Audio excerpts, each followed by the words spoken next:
कोल्हापुरात महायुती सरकारकडून 100 कोटींचा बजेट असलेला रस्ते विकास प्रकल्प राबवण्यात आला होता।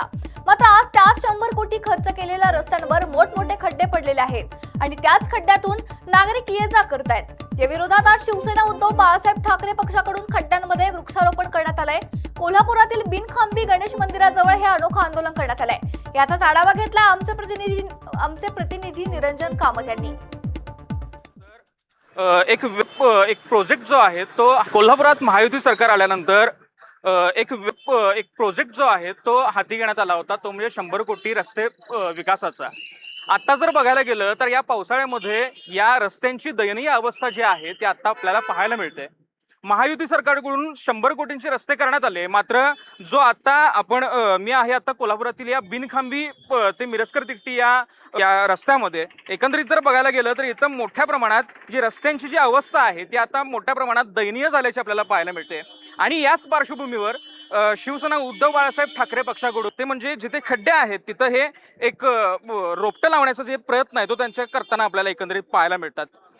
यामध्ये जर बघायला गेलं तर यांच्यात हे नेमकं का करण्यात आलं आणि कशा पद्धतीने हे सगळं करण्यात आलेलं आहे ते आपण जाणून घेऊया। म्हणजे दादा काय नेमकं सांगाल?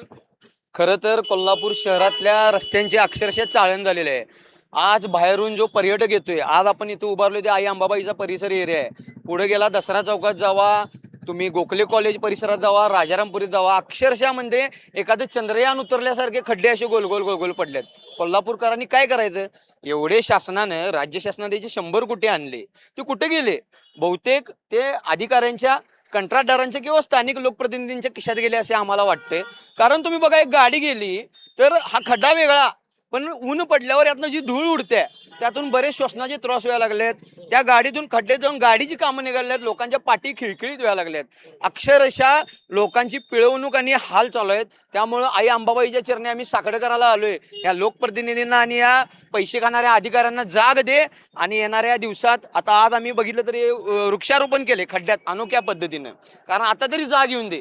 नाही आलं तर शिवसेना स्टाईलनं या लोकांना, कारण जे परवा संजय राऊत साहेब म्हणलेत ह्या सत्तेतल्यापेक्षा रस्त्यावरची शिवसेना खूप डेंजर आहे, ती जेव्हा उतरेल तेव्हा आम्ही या लोकप्रतिनिधींना फिरू देणार नाही।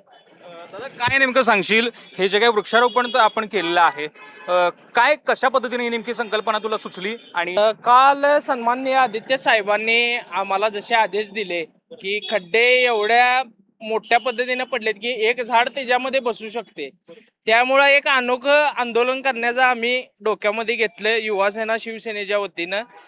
LS मराठीसाठी मी निरंजन।